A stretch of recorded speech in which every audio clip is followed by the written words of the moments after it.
The following program is a podcast1.com production.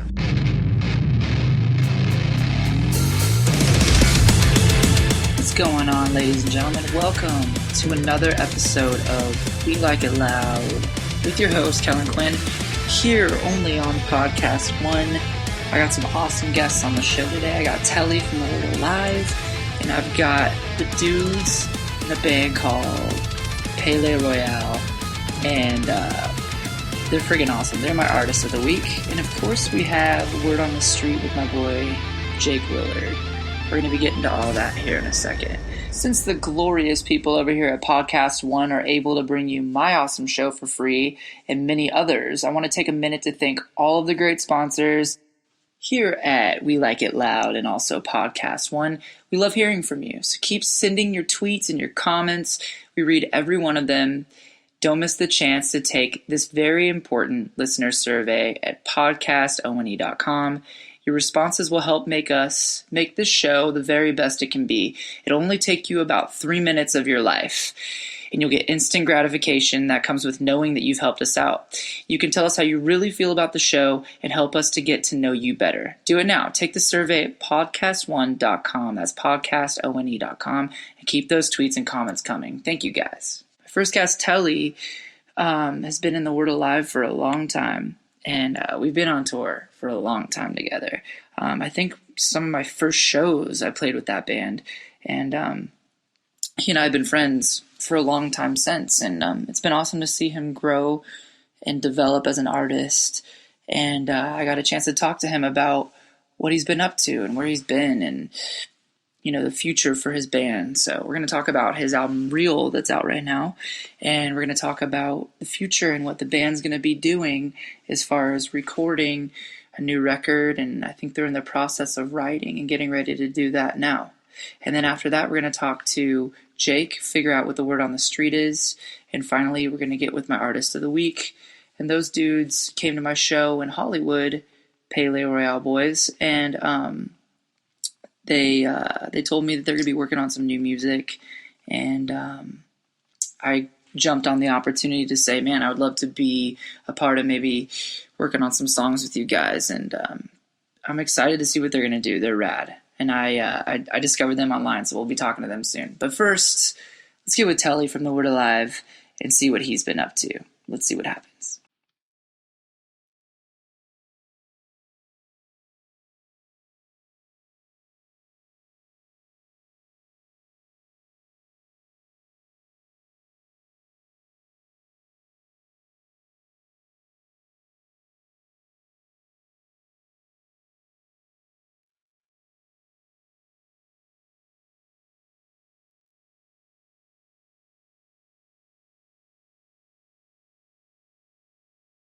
Hey.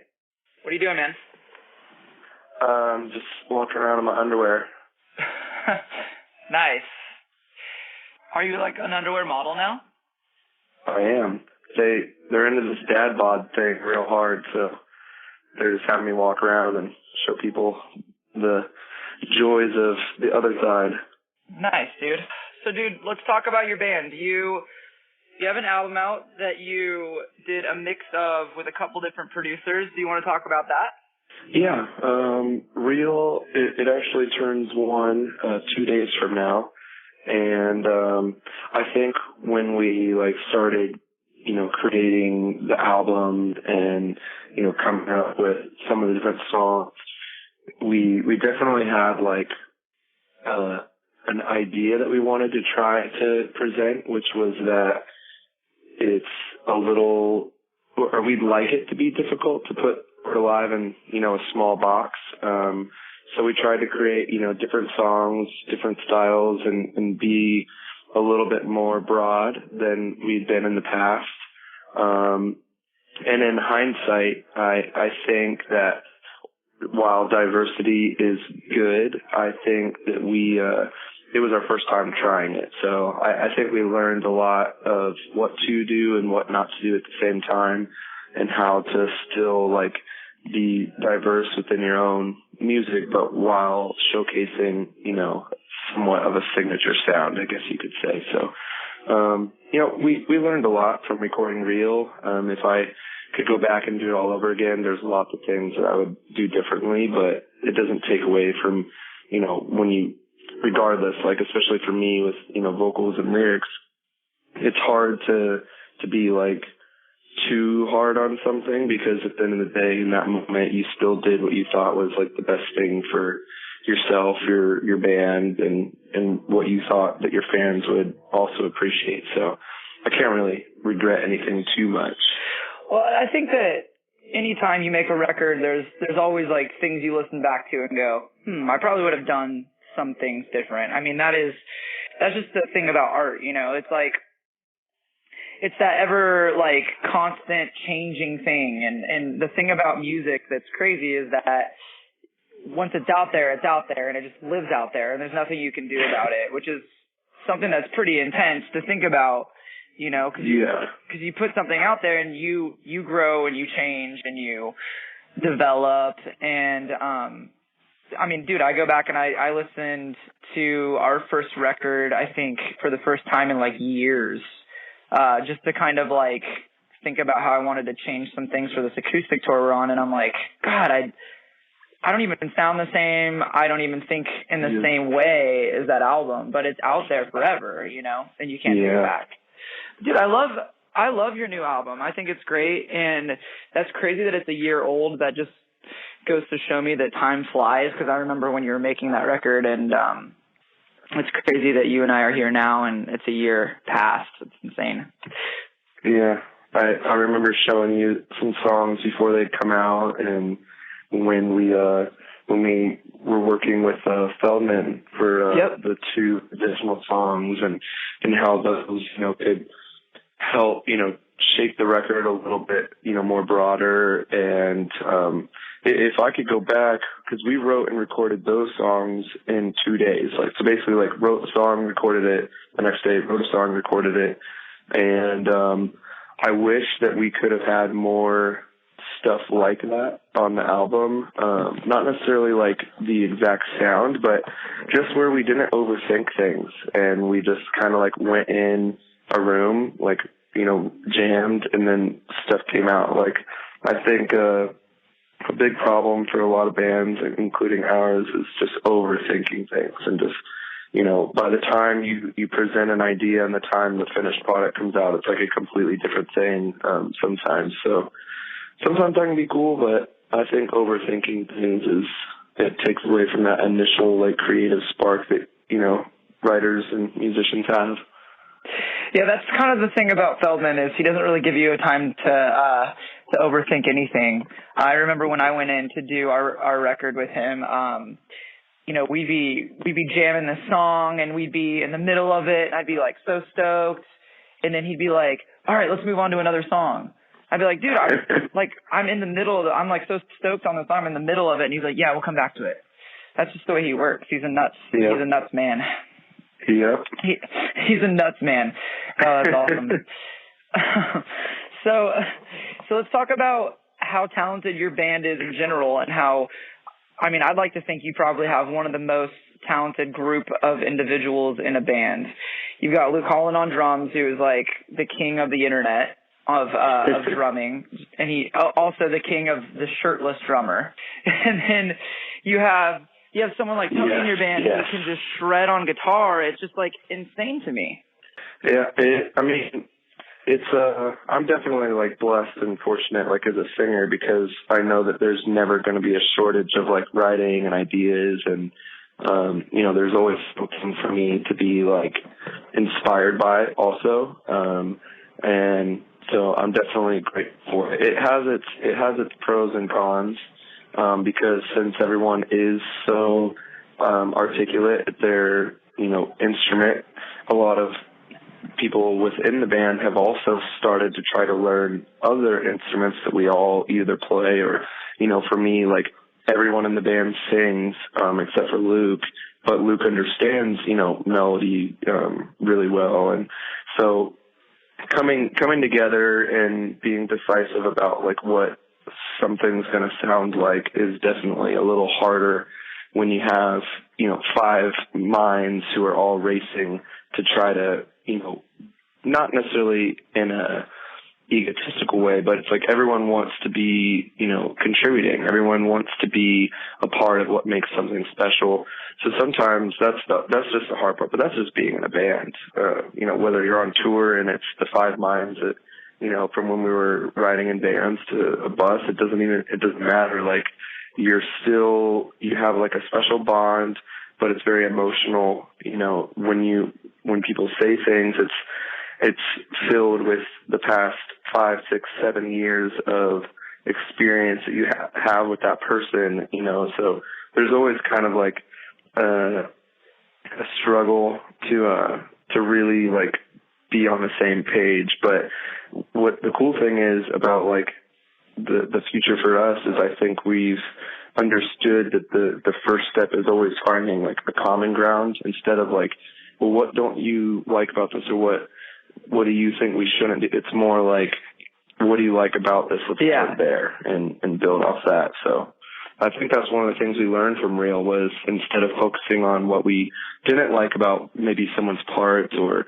someone's idea, was what do we like about it? And then I think we're starting to create a more positive, creative atmosphere. Yeah, I mean, one of the things I love about going to your concerts is sitting next to Luke and seeing how many stick tricks and moves he can do. I think I did like a tally one time in the UK. And I remember that. It was like something like 350 tricks or something like that. Yeah, he was doing a little bit more for you that night than he normally would. But I remember looking back, and it was like every chance that he could do something, he was doing like not just one thing, but like 3 things. And I love that. Me as like a non-drummer, I always wished I could play drums. And like Aaron Gillespie was my favorite drummer, you know, growing up when he was in Under Oath. And when I watch Luke and I see him do some of the stuff he does, like I get a similar feeling where it's like this is someone who's trying to like push themselves and push the idea of what a drummer is and in the live setting. And I've heard like the people that do those tricks, you know, like someone like Luke who can do like stick tricks. It's like they have to do those while they're drumming, otherwise they can't they can't drum normal. They have to do their tricks, otherwise it like almost like fucks them up or something. It's bizarre to me. Yeah. I don't really understand that fully because I can't understand like trying to control all 4 of my limbs doing something completely different. Like that would be enough for me. But Luke has said a couple times that there's certain spots where he has to do something because it like fills that space. What's your favorite song to play off Real live? I would say my favorite was my favorite as far as like showcasing what I can do, I guess would probably be Play the Victim that we've played live so far at least. I think that song shows a good range of my voice from like as far as actual range, like low to high, but then also like the dynamics. And then, you know, it has screaming, but it has a little bit more of the screaming that I feel like I enjoy doing live.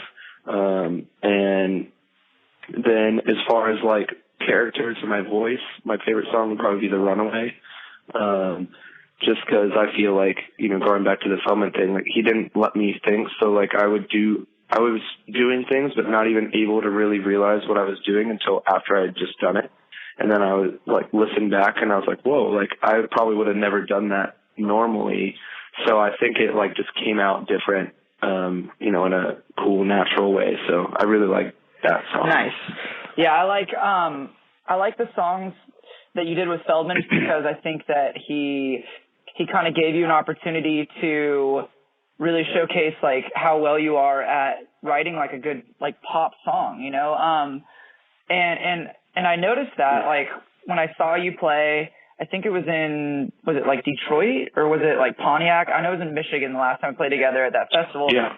Dude, kids were singing so loud to some of those new songs, and it was awesome to hear them like singing along with you and just getting behind, you know, the melodies and stuff.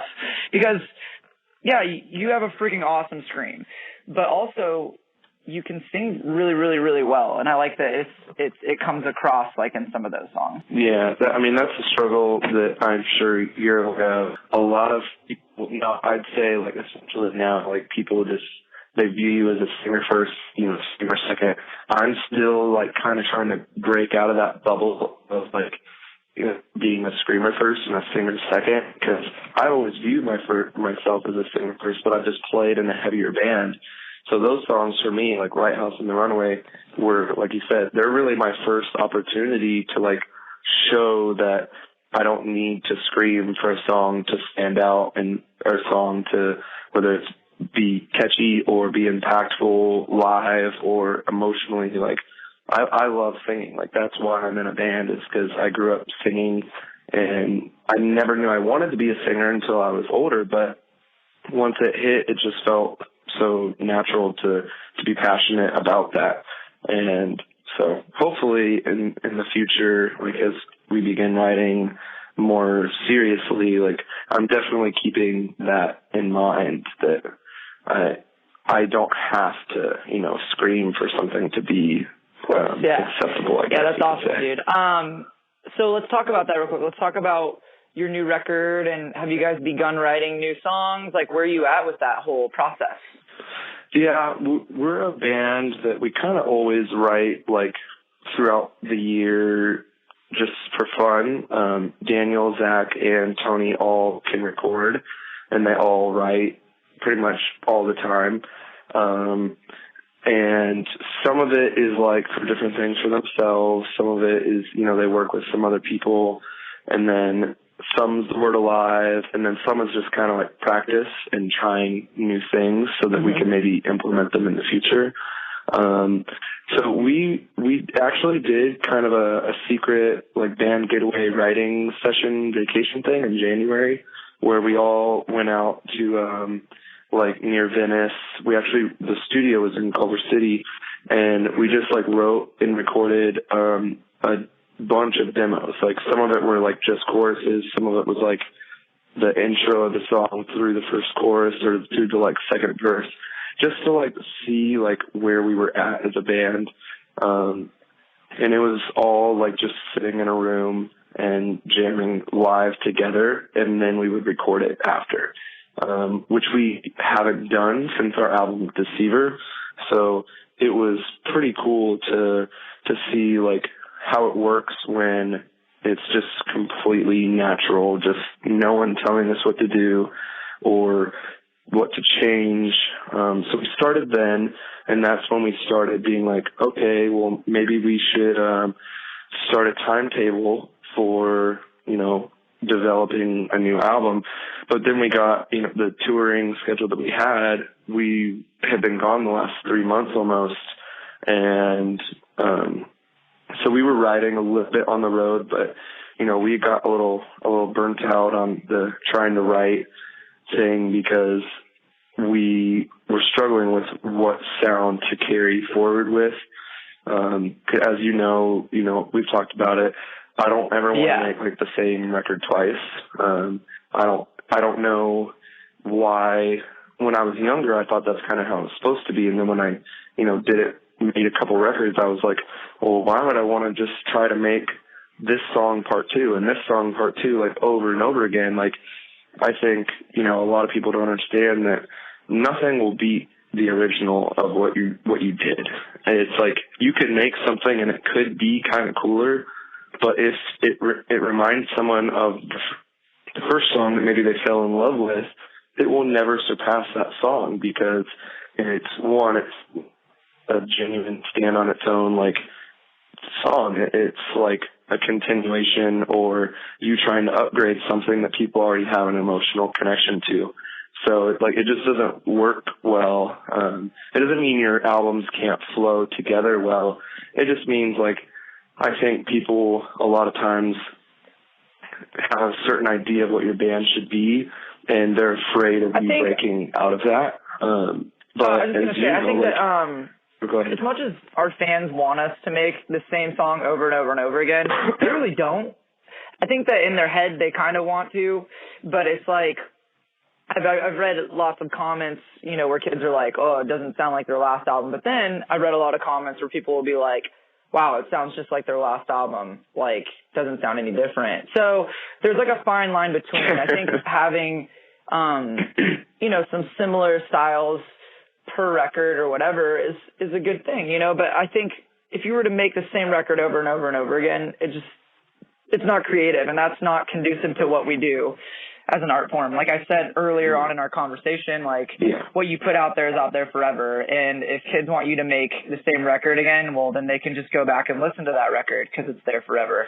And I think it's important for us as artists to continue to develop and continue to make the music that we want to make, because that's what we do, you know. And I think the people that listen to it will come and go, and you know, if they like you for the first album and they don't like you for the new stuff that you make, well then cool.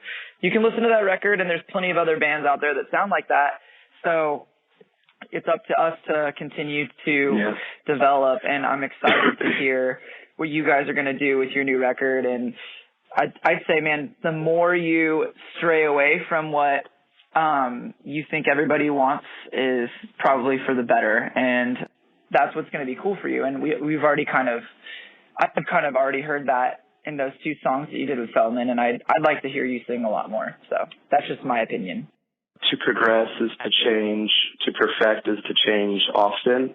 And that quote really stuck with me. It kind of gave me, you know, assurance that change is good. It doesn't mean, you know, and when people say that, I'm sure if someone's listening to this and they're like, oh shit, the word alive is just going to become blah, blah, whatever they have in their heads.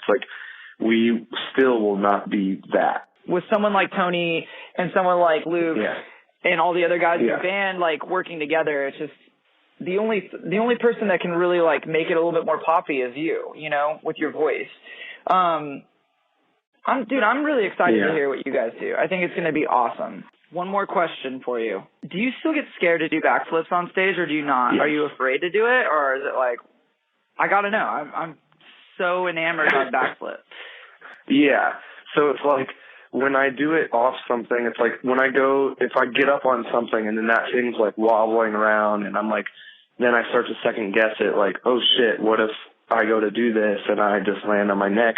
And then those are the times where I'd say 70% of the time I will bail and be you know what, I'm just not going to do that tonight. But there's a 30% where the crowd is just going so nuts that I feel almost obligated, and I just completely disregard my own safety and do it anyways. But once I go for it, I commit, and it usually works out. Every time I land it, I look over at one of our stage manager, one of our techs, and we just give this look to each other of I live to see another day, and that's it. Right on, dude. Well, I'm gonna go get some clam chowder here at this restaurant. My wife's inside waiting for me. But I love you, man. I'm excited for the new record. I love you. All right, dude. Bye. When you're out on the road and there's people you meet, it's always good to have a word on the street. With me, Jake. It's Jake. Oh, shit. Sorry. Hey, what's up? Hey, dude. Hi, how are you? What's the word on the street? Word of the day, we'll go with salt. Word on the street is salt. Why is that? Salt Lake City. The whole whole city built out of salt. You're never going to believe it. These buildings have been here. 1752 was the last one that was made. And it's all the buildings and everything here is actually petrified salt that people have used for supplies, because the deserts around don't leave anywhere to get supplies to build. So they just build everything out of salt. Exactly. I heard I don't know what else they'd call it that. I heard that all the salty people that live in the world, all the people that just have bad attitudes, they all move to Salt Lake City too. Is that true?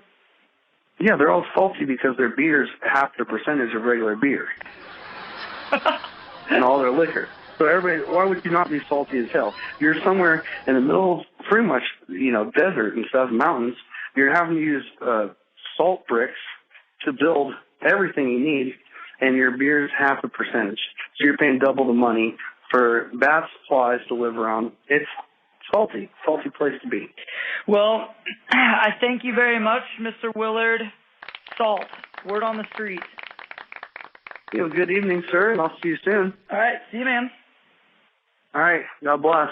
This week's Word on the Street is brought to you by Amazon.com. Amazon offers this show a small commission on any product you purchase, and everyone uses Amazon. I do. I use it all the stinking time. So if you live in the UK, Canada, or America, you can go on my page, go to my list of sponsors, click on the Amazon banner, and use it to get some real cool stuff. Thanks again for all your support, and we'll be right back with Pele Royale, my special guest for the week.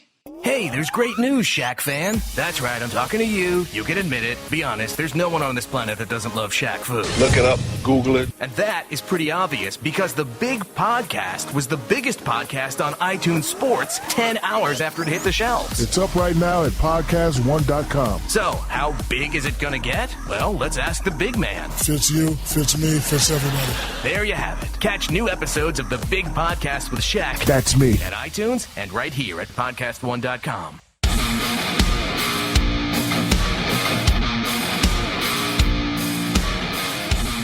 So this next artist is one that I discovered, much like I discover a lot of the artists, just by kind of scoping the internet and looking for new stuff. I'm constantly looking for new artists and bands alike. And I discovered this band, and they blew me away. Their style is really cool. They look like something out of a time machine, but they look hip and rad, and I think that I need to go thrifting with them and find out where they get all their awesome clothes. But their music's awesome, and this song, Get Higher, it blew me away. Check this out. Tell me what you guys think of this song.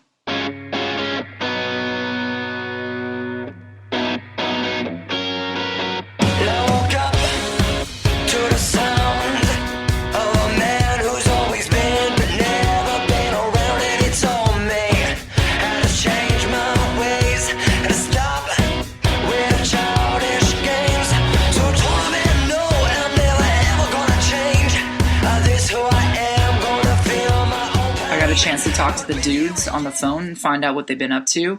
So without further ado, here we are. How are you, buddy? What's going on, boys? How's it going? Doing good. I'm actually I'm in Redding, California, sitting outside of a In-N-Out burger, driving home. So you get a double-double? I'm getting a double-double, yes. Yeah. All right, so state all your guys' names. All right. Well, I'll start with me. This is Emerson Barrett, the drummer at Colorado. My name's Sebastian Danzig, and I'm the guitar player and organ player at Colorado. And I'm Remy Zulit, and I'm the lead singer of this band, Pele Royale. What have you guys been up to? You just got off a tour. Yes. We just finished doing the whole West Coast for High School Nation, and then we're going back on tour September 20th for High School Nation. But what we're up to now is getting in the studio and finalizing a record deal right now. Right on. And that's such an interesting tour idea. And I was talking to you guys about that at our show in Hollywood, and I was thinking to myself, I'm like, what a freaking awesome idea. How did you guys think to do a tour like that? Funny enough, about 3 years ago, they contacted us they were doing it at much of a smaller scale. They were doing acoustic shows at lunchtime, and so it was, basically everyone was playing shows at lunchtime. And we couldn't do it then, but we reached out to them. We're like, all right, we want to tour, but we also want to do it in a way that will impact, everything on the social media front, but also going directly to the source of fans. And the best was you're playing on a football field, and all the kids come out, and there's thousands of kids, and it's a mini Coachella basically. And they reached out, and after the first show, the owners of Jimmy and Kevin Kentillian basically booked us for the whole fall tour. So that was exciting for us. But yeah, dude, I was looking at pictures, and it was just packed out. So many people. It's awesome. Absolutely. I mean, it's the best way. I mean, you're going straight to the source, going right to the kids. So, you guys how long have you guys been a band? We've been Pele Royale for now 3 years. 3 years, yeah. That Get Higher song is so freaking catchy, dude. I love that song. Thank you. That means a lot. I appreciate that. Yeah, it was. We wrote that one. Surprisingly, we were 14 years old. Yeah, and we just kind of revisited it. We found a demo on a computer, and we were like, oh, this chorus works. So we went into the studio with David Bennett. We did all the Paramore stuff, Breaking Benjamin. So it was kind of a different genre of music that we were doing, but he understood the roots that we were going for rock and roll. I know Bendis well. He did a great job. You know, the one thing about Bendis is he knows that singles sell records, and Exactly. you guys did a great job. And you're also handsome boys, so it's probably not gonna be that hard for you guys to sell lots of records. Yeah. Well, thank you. I mean, you were our Man Crush Monday today. I'm surprised you guys haven't, already gotten swooped up by a major label and are already out just destroying it. But I seriously cannot wait for the future for you guys because I know you're going to do some crazy stuff. Thank you. Yeah, it's crazy. We've been doing this all on our own, and we had the Samsung commercial that launched with Get Higher which was awesome, and then doing the MTV award as being the first unsigned band. We thought winning that award would have got us a deal instantly, but I think more so that the major labels were kind of like, wait, how are you doing this without us? You're not supposed to have any success without us kind of thing. But the way of the fans, and that they literally legitimately the only reason why we won an award is because they enjoy the pureness of the art that we create, and there's honesty between it.